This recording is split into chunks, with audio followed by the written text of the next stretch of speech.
Hi guys, and welcome back to my channel, or welcome to my channel if it is your first time here. My name is Jess and today's video is going to be part 2 of my April wrap up. I will pop part 1 up here and also in the description box down below in case you want to go and watch that one when you are done watching this one. So in the whole month of April I read quite a few books, so I decided to split it into 2, and in this video I'm going to talk about the final 4 books that I read in the month. So without further ado, let's jump in.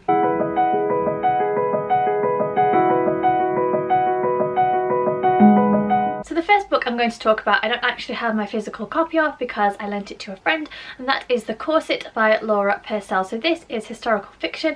It's set during Victorian England and we follow the story predominantly of 2 women. We have Dorothea, who is a gentlewoman, and then we have Ruth, who is a seamstress awaiting trial for murder.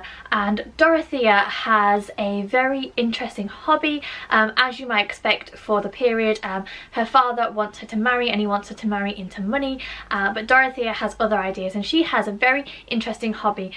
She is into phrenology, which is the study of people's skulls, and in particular for Dorothea she is interested in how the shape of a person's skull determines their personalities and their actions, and how that then relates to criminology. So under the guise of being charitable and trying to reform prisoners, she goes into women's prisons and basically befriends the inmates, hears their stories, and then tries to feel their skulls. And whilst doing this she meets Ruth, and Ruth, as I said, is a seamstress, or a former seamstress, awaiting trial for murder. And the story kind of flips between the present tense, where we're mostly following the point of view of Dorothea, and then the story leading up to Ruth's incarceration. So you get a little bit of to and fro. This book was so good. It almost took me by surprise because I wasn't really expecting to love it as much as I did. Laura Purcell has an incredibly beautiful, fluid and readable writing style, and I just absolutely flew through this book. As you might expect from a book set during the Victorian period, there's quite a dark and gothic vibe to this book, but what Laura Purcell does really well is inject some humour into the situation and into the story as well, and it honestly made me laugh out loud. I said this during a reading vlog that I filmed whilst I was reading it, but it reminded me so much of Elizabeth Peters' Peabody series, just in the self-deprecating, dry sense of humour that the author clearly has, and I just thought that it was so good. It was so on point. I really enjoyed it. The book did have its flaws. It wasn't perfect. I didn't love the ending. I thought that whilst the ending was quite fitting with the overall vibe of the story, I was left with a few questions, and there are some quite graphic scenes, especially at the beginning, in which Ruth's mother gives birth to her sister, and it's quite graphically described, and it wasn't like triggery, but it gave me the proper creeps. I didn't like it at all. But apart from that, I thought that it was so good. I really liked the parallel as well between Dorothea and Ruth, the expectations, the fact that they both faced their own form of tragedy. They both lose their mothers, which becomes quite a key and influential part of forming who they become as women.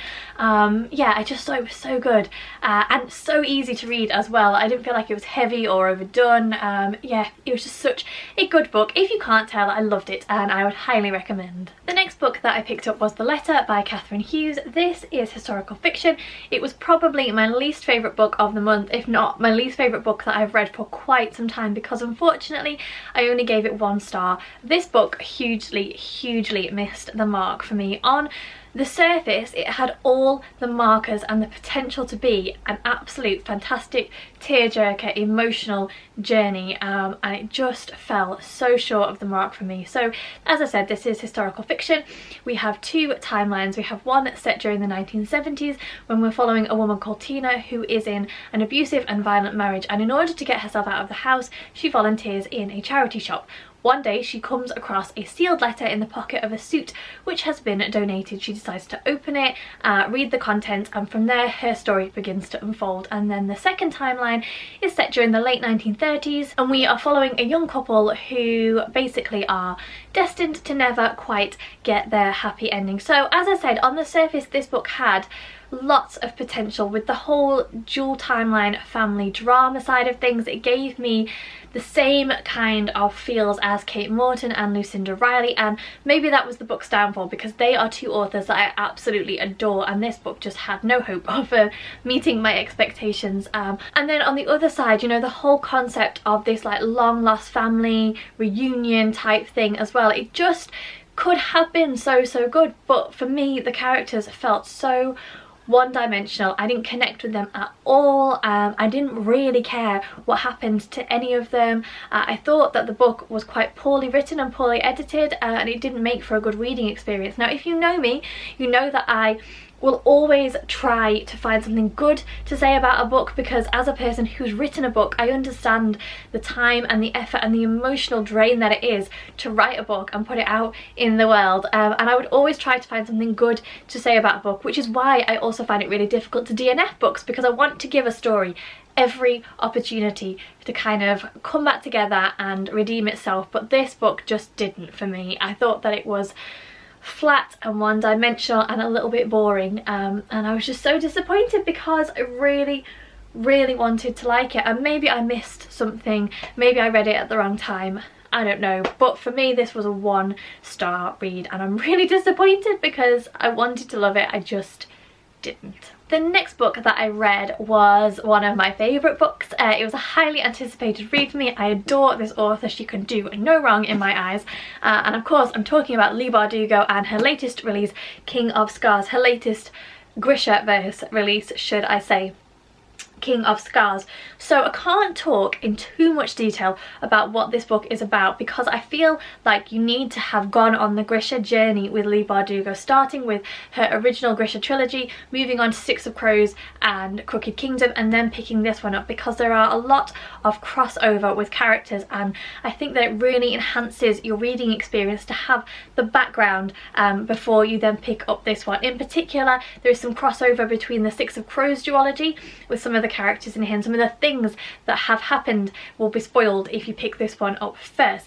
But anyway, I digress. This is young adult fantasy, and honestly Leigh Bardugo is a queen of fantasy writing. There is something about her writing style that I just connect with so much, and it doesn't matter what she writes, I lap it up, I absorb it, I love it, I can't get enough of it. I just think she's fantastic. So in this particular book, to give you a really brief non-spoiler overview, we are following the character of Nikolai. He is king of Ravka, and Ravka is basically a country on the edge. They've just come out of civil war, they've got their enemies sniffing at their borders, their coffers are empty, and Nikolai is being pushed towards making a marriage, making an alliance in order to save Ravka, and just so much goes on. We have Zoya, who is his second in command, all-powerful, kick-ass female squaller. We have a young monk who is either friend or foe. There's dark magic, there's the return of a very sexy grey character. If you know, you know. Yeah, it's just so good. It's fast-paced, it's rich, it's diverse. The world, the whole Grisha world that Leigh Bardugo has created is just fantastic, and although I didn't care for the storyline of the original Grisha trilogy, the one that starts with Shadow and Bone, I just love A, the way that she writes, and B, the world that she has created. As I said, it's rich, it's diverse, it's fantastic to get into. The magic system with the Grishas is just brilliant. I cannot praise Leigh Bardugo's writing enough, and I would highly recommend it if you are interested in young adult fantasy. So good, so good. And then the final book that I read was also fantasy, and that was Strange the Dreamer by Laini Taylor. This was a reread for me because I wanted to jump back into this world before picking up Muse of Nightmares by Laini Taylor, which is the final book in this duology, and I'm really glad that I did, because I remember reading this and thinking that it was okay but not loving it, but I absolutely adored it the second time round. The first time that I read it, I didn't really connect with our protagonist Laszlo Strange, but this time I just saw all the nuances of his character, and I just thought that it was done so well. So again, this is fantasy. We are following the story of Laszlo Strange, who is an orphan librarian obsessed with the lost city of Weep. He has spent his entire life researching and reading everything he can to try and find out what happened to this mystical city that used to trade with cities all over the world and then one day just vanished from everybody's memories. And then one day Laszlo is given an opportunity to visit the city of Weep when a group of travellers arrive and are basically from Weep, and they're trying to get together a collection of people who can help them rescue their city from a dark shadow that has covered them for many years. And I'm not going to say anything more than that. Laini Taylor has created a rich, beautiful, diverse, descriptive, wonderful world within this book. I have since read Muse of Nightmares and I thought that was fantastic, but I'll talk about that more in my May wrap up. I love her characters, I love the world that she's created, I love her writing. I will say that her writing can at times be overly descriptive and a little bit flowery, and I don't think that it would be for everyone, but I think if you are willing to persevere with that, then you will be ultimately rewarded, because this is a very good book. Sarah will forever be one of my favourite characters, and as I said, reading it through this time, I was really struck by Laszlo, and I think that maybe I didn't give him a fair shot the first time that I read it, so I'm very pleased that I reread this. Would highly recommend it. It's a gorgeous story. It is just gorgeous storytelling at its best, and I thoroughly enjoyed it. So there you go, they are the remainder of the books that I read during the month of April. Let me know what your favourite book was in April or what you're currently reading now. I always love to know. I hope that you enjoyed this video. Please don't forget to give me the thumbs up, subscribe to the channel if you aren't already, and I will see you all soon.